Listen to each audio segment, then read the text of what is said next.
একদিকে বিজেপি, কতটা নিজেকে মনে করছে ফাইট দিতে পারবে? এখানে দেখুন, আমডাঙ্গা 2011 সালে পরিবর্তনের পর আমডাঙ্গার নামটা পরিবর্তন হয়ে গেছে। একটা সময় আমডাঙ্গা বিশ্ব দরবারে প্রতিনিধিত্ব করেছে। আমডাঙ্গার 29 বছরের এমএলএ হাসিম আব্দুল হালিম এবং 11 সালে ক্ষমতা হস্তান্তরের পর আমডাঙ্গায় বোমা, গুলি, পিস্তলের চাষ হয়, বারুদের স্তূপে পরিণত হয়েছে। সেই জায়গায় দাঁড়িয়ে আমডাঙ্গায় প্রথম কাজ হচ্ছে শান্তি প্রতিষ্ঠা করা। এবং এখানে আপনি যে দুটো দলের নাম বললেন, এখানে হচ্ছে মানুষ তার নিরাপত্তা চাইছে, মানুষ তার বেঁচে থাকার শান্তির ঠিকানাটা চাইছে, এবং আমডাঙ্গার মানুষ এখনো ভয়ে সন্তুষ্ট হয়ে আছে। এবং প্রতিনিয়ত আজও বিভিন্ন চোরা পথে বারুদ ঢুকছে। এবং আপনারা গণতন্ত্রের চতুর্থ স্তম্ভ, আপনাদের কাছে অনুরোধ, আপনারা বিষয়টা হাইলাইটস করে অন্তত আমডাঙ্গার মানুষ সকালবেলা বোমের আওয়াজে ঘুম ভাঙে আর রাত্রিবেলা বোমের আওয়াজে ঘুমাতে যায়। এইরকম একটা পরিস্থিতিতে জীবন জীবিকা যদি মানে শান্তি যদি না থাকে, জীবন জীবিকা মানুষের উদ্বেগ হয়ে ওঠে। ওখানে মায়েদের নিরাপত্তা নেই, মেয়েদের নিরাপত্তা নেই, এবং সেই জায়গায় দাঁড়িয়ে শিক্ষা ব্যবস্থা, বোধহয় একটা কৃষি প্রধান অঞ্চল, এবং আমডাঙ্গা একটা কৃষি প্রধান অঞ্চল, এবং বারাসাত 1 নম্বর ব্লকের 3টে গ্রাম পঞ্চায়েত, কাশিমপুর, দত্তপুর 1, দত্তপুর 2, সিন্ডিকেট, তোলাবাজ, এটা নিত্যদিনের মানে একটা বিষয় হয়ে দাঁড়িয়েছে। ওখানে একটিমাত্র স্টেশন, 11টার পর লাইট বন্ধ হয়ে যায়। ওখানে তৃণমূলের 3টে পঞ্চায়েত চলে এবং তৃণমূলে একটা রাত চলে। সেই জায়গায় দাঁড়িয়ে মানুষ রাত্রিবেলা চলাফেরা তো করতেই পারে না, একটা ভয়াবহ পরিস্থিতি তৈরি হয়েছে। সেই জায়গায় দাঁড়িয়ে আমডাঙ্গার মানুষ, দত্তপুকুরের মানুষ পরিবর্তন চাইছে। সব থেকে বড় কথা, গত 3 দিন আগে একটি বাচ্চা শিশু খেলতে খেলতে পড়ে গিয়েছিল। সেই শিশুটিকে বারাসাত মেডিকেল কলেজে নিয়ে আসা হয়েছিল, কোনো ট্রিটমেন্ট হয়নি। তার বাবা খুব নিডি গরিব পরিবারের বাড়ি নিয়ে চলে গিয়েছিল, এবং তার বাড়ি নিয়ে যাওয়ার পর বলেছে বারাসাত মেডিকেল কলেজে ডাক্তার বলেছে কোনো ট্রিটমেন্ট হয়নি। তারপরে বাড়ি যাওয়ার পর বিকেলবেলা সন্ধ্যাবেলা ছেলেটার খিঁচুনি আসে, বাচ্চা ছেলে 12 বছর বয়স, এবং আমডাঙ্গা হসপিটালে যখন আমডাঙ্গা স্বাস্থ্যকেন্দ্রে যখন নিয়ে আসে তখন আমরা দেখলাম বাচ্চাটা মৃত্যুর কোলে ধরে পড়ল এবং বাচ্চাটা মারা গেল, এবং তার বাবা মার হাহাকার। আমি বলতে চাইছি, মমতা বন্দ্যোপাধ্যায়, অভিষেক বন্দ্যোপাধ্যায়, তার নেতৃত্বে সারা বাংলায় সেবাশ্রয় হয়েছে, সেবাশ্রয়ে কোটি কোটি টাকা খরচ করা হয়েছে।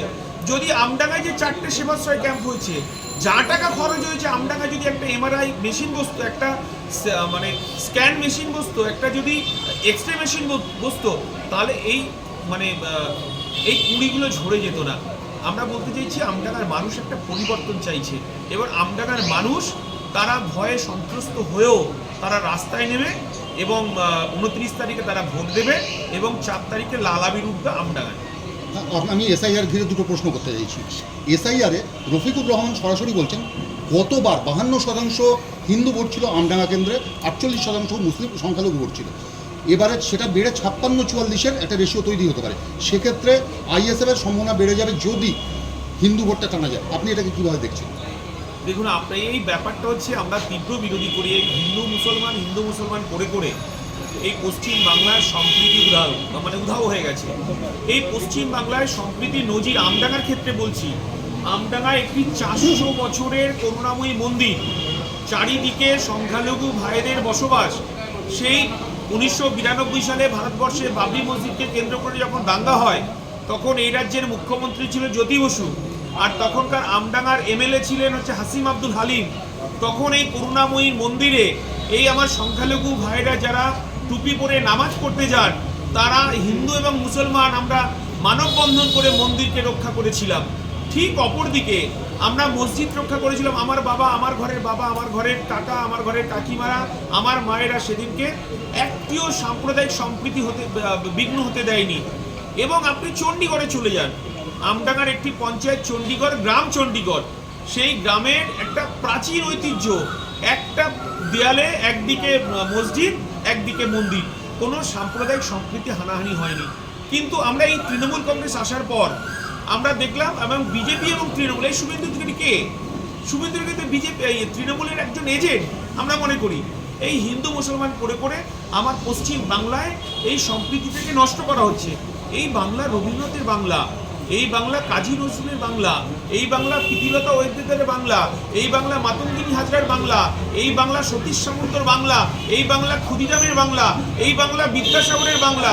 সেই বাংলায় সাম্প্রদায়িক সম্প্রীতি নষ্টকারী যে দলগুলো আছে, এই হিন্দু মুসলমান করে মানুষের তার প্রতিদিনের দৈনন্দিন চাহিদা, তাদের দৈনন্দিন তাদের মানে চাহিদা এবং তাদের যে সমস্ত পরিকল্পনাগুলো আছে সেগুলোকে গুলিয়ে দেওয়ার ব্যবস্থা করা হচ্ছে হিন্দু মুসলমান করে জাতপাতের মধ্য দিয়ে। আচ্ছা বলুন তো, 2002 সালেও তো এসআইআর হয়েছিল, তখন বামফ্রন্ট সরকার চলছিল। তখন কি একটা মানুষ সেদিনকে কোনো প্রতিবাদ করেছিল?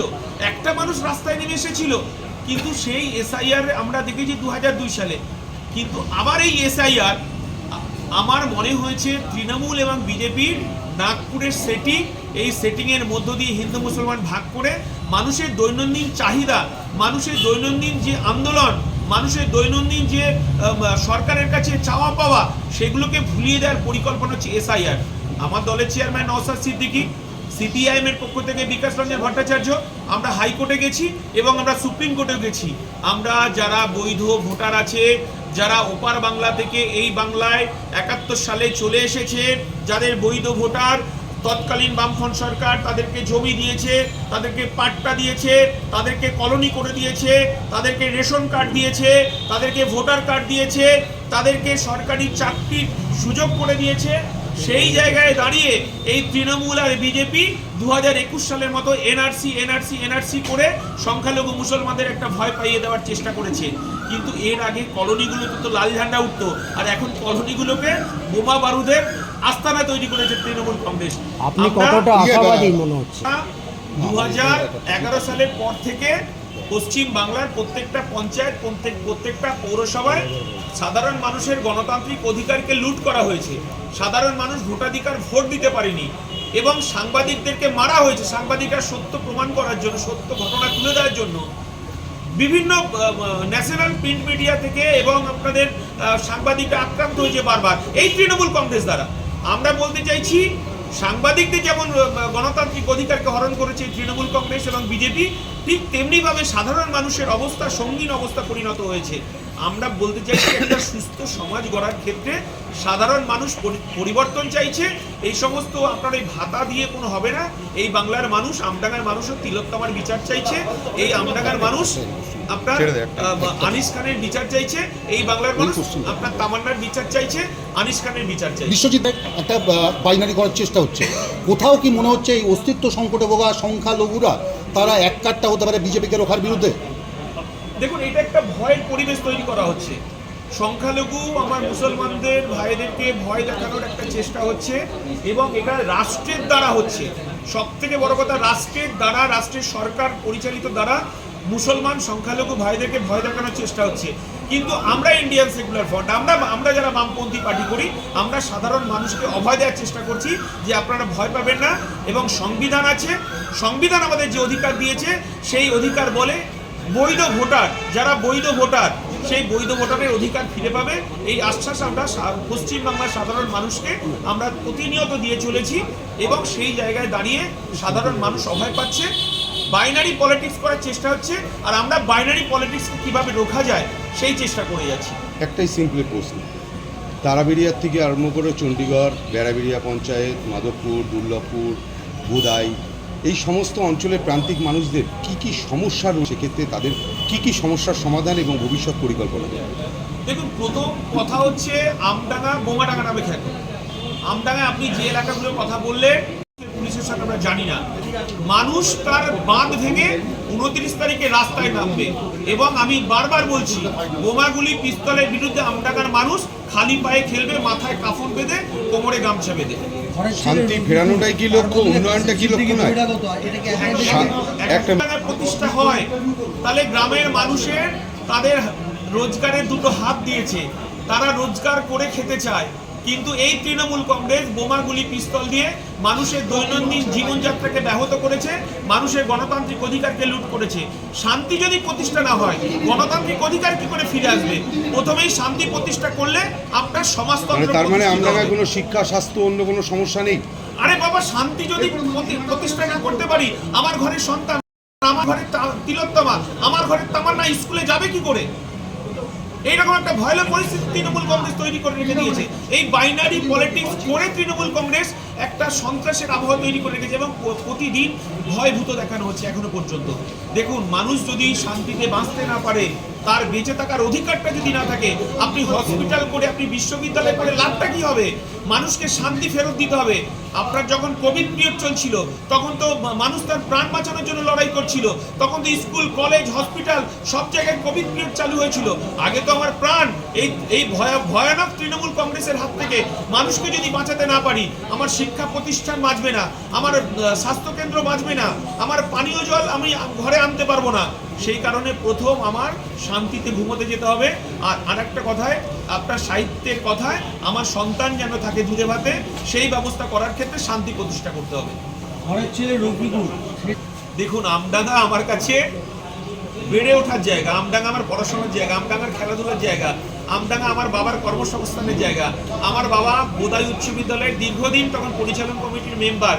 শিক্ষার আমূল পরিবর্তনে করার ক্ষেত্রে তার লড়াই, বামপন্থীদের শিক্ষা পরিবর্তন করার ক্ষেত্রে লড়াই, হাসিম আব্দুল হালিম তিনি দীর্ঘদিনের এমএলএ, তিনি বিশ্ব দরবারে আমডাঙ্গাকে প্রতিষ্ঠিত করেছে।